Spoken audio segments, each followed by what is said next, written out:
صوبائی خود مختاری کی بات کرتے تھے، وہاں پاکستان کو اور پاکستان کی ریاست کو آگے لے جانے کے لیے بھی وہ وقت تیار رہتے تھے۔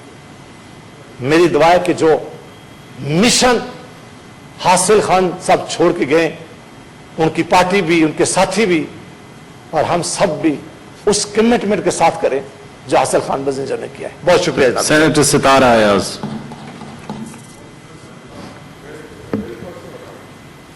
اِنَّا لِلَّهِ وَإِنَّا إِلَيْهِ راجعون۔ میر حاصل خان بزنجو اپنے والد کی طرح مظلوم قومیتوں کے حقوقی علمبردار تھے اور ایک قوم پرست سیاستدان تھے۔ انہوں نے انسانی حقوق اور صوبائی حقوق کے لیے بہت قربانیاں دی ہیں اور وہ ان کی یاد رہیں گی۔ سب نے ادھر ان کے سیاسی جتنی بھی باتیں تھیں سب نے اس پہ روشنی بھی ڈالی اور ان کو خراج تحسین بھی پیش کیا۔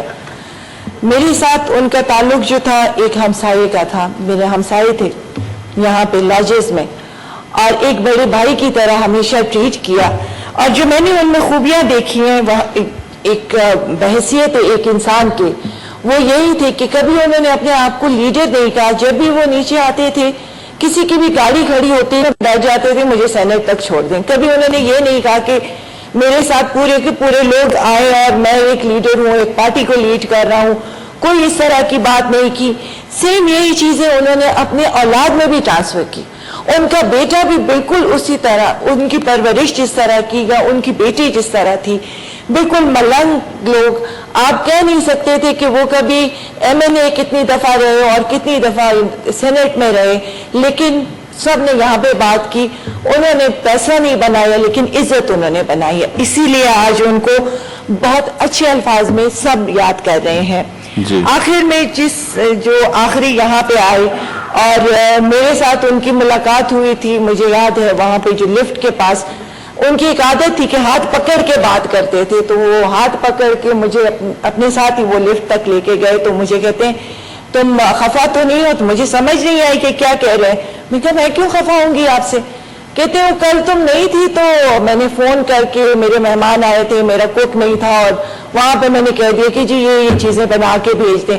تو کہتے ہیں وہ میں حق سمجھ کے تم سے بات کرتا ہوں، اور جتنے بھی یہاں پہ میرے کلیگ ہیں یہ مجھے اپنی فیملی لگتی ہے، تو میں اپنا حق استعمال کر کے یہ بات کرتا ہوں۔ یہ ساری ان کی خوبیاں تھی جو ان کی یاد، اور صرف بلوچ قوم آج خفا نہیں ہے، پورے پاکستان کی قوم جو مظلوم قوم ہے، جن کے لیے انہوں نے آواز اٹھائی ہے، سب آج ان کے اس غم میں، ان کی فیملی میں سب ان کے شریک ہیں۔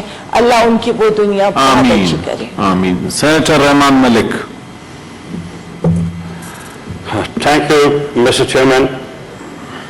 آج یہ افسردہ ماحول جو پوری عوام میں نظر آ رہا ہے، اور ان کے لیے جس پیار کا، محبت کا اور ان کے ساتھ الفت کا اظہار کیا، واقعی اس قابل تھے۔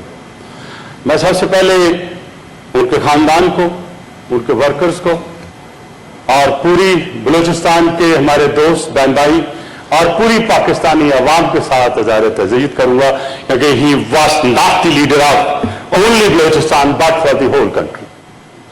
مجھے یاد ہے کہ میں جب ان کو پہلے جانتا تھا اسٹوڈنٹ لائف کے حیثیت سے ایک نارمل چیز ہوتی ہے، لیکن جب میں انٹیریئر منسٹر بنا، میں اگر کہوں کہ پورے بلوچستان سے اگر کسی نے بلوچستان کے لیے مجھ سے کام کروایا تو وہ حاصل بزنجو صاحب تھے۔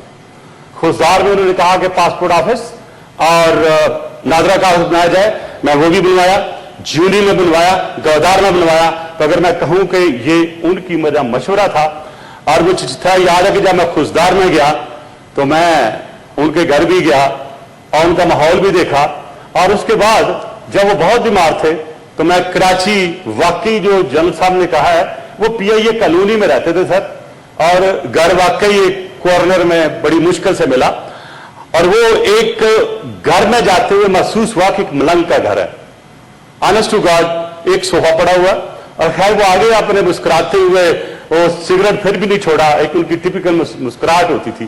تو مجھے اس میں جانے سے پہلے ان کے بیٹے نے کہا ان کو منع کریے سگریٹ نہ پیئے، تو میں نے کہا حاصل بھائی یہ چھوڑ دیں، یہ تو آپ کی زندگی کے لیے بہت خطرناک ہے۔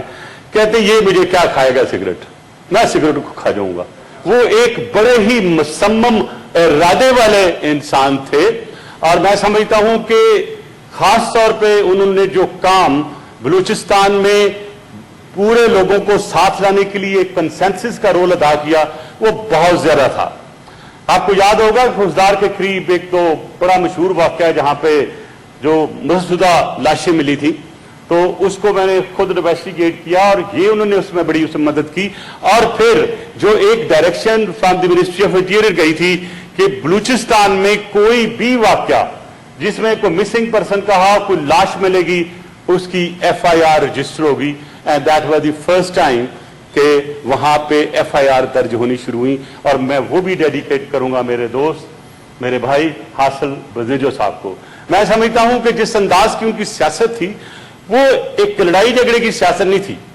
میں سمجھتا ہوں وہ ایک he was a leader of conviction, determination, and to take the things forward the way he thought and in the best interest of the people. اور میں یہ کہوں گا, یہ غلط نہ ہوگا کہ وہ مظلوموں کی آواز تھی, وہ بلوچستان کے حقوق کی آواز تھی. جی ملک جس صاحب. طرح مسٹر چیئرمین نے یہ ہماری جو اسکیم چلی تھی غازی حقوق بلوچستان, ان میں بھی ان کا بہت رول تھا. لیکن وہ ایک دفعہ میرے پاس آئے کہ ملک صاحب پیسے تو آپ نے دے دیے ہیں, لیکن اب ہمارے سیاستدان ہیں وہ کھا گئے ہیں بہت سارے, سڑکیں بڑھ کے کوئی نہیں بنی. بہرحال یہ ان کا کام تھا کہ انہوں نے آگے نہیں کرنے دی. لیکن خاص طور پہ حاصل بزنجو صاحب کا اس میں رول بلوچستان کی بہتری لانے میں, وہاں پہ خاص طور پہ گوادار کے ارد گرد, خوزدار کے ارد گرد, اور جو لیڈرشپ بہت ناراض تھی آپس میں, اس کو بھی قریب لانے کا بہت اچھا موقع ملا. لاسٹ میں کہوں گا کہ اختر مینگل صاحب جب ہماری حکومت آئی تھی تو وہ جیل میں تھے, تو زرداری صاحب نے کہا کہ آپ, ایک میرے اور ہمارے کولیگ تھے, کہ آپ چلے جائیں اور ان کو بات کر کے وہاں سے چھوڑ دیں. میں وہاں گیا, جانے سے پہلے میں نے حاصل بزنجو صاحب سے بات کی اور میں انفارمیشن کا ان کا عالم بتاتا ہوں. انہوں نے کہا کہ یہ جو مینگل صاحب ہیں نا کیلے بار کبھی نہیں آئیں گے جب تک ان کے ورکر نہ جائیں گے, آپ ذرا یہ سوچ کے جائیے گا. اور واقعی جب میں گیا تو مینگل صاحب نے مجھے کہا کہ ملک صاحب میں اس وقت جاؤں گا جب میرا لاسٹ ورکر بھی جیل سے نکل جائے گا. جو ہم نے کیا, چھوڑے سارے ورکر, لیکن میں سمجھتا ہوں کہ ان کا تعلق بلوچستان کے علاوہ پاکستان کے ہر سیاستدان کے ساتھ تھا. اور میں دعا کرتا ہوں اللہ ان کو جوار رحمت میں جگہ دے.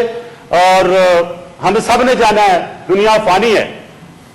آج میں بول رہا ہوں, ہو سکتا کل میں نہیں ہوں, کل کوئی اور نہیں ہوگا.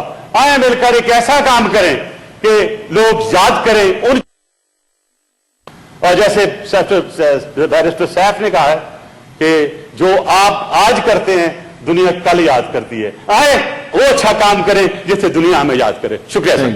سینیٹر مولانا فیض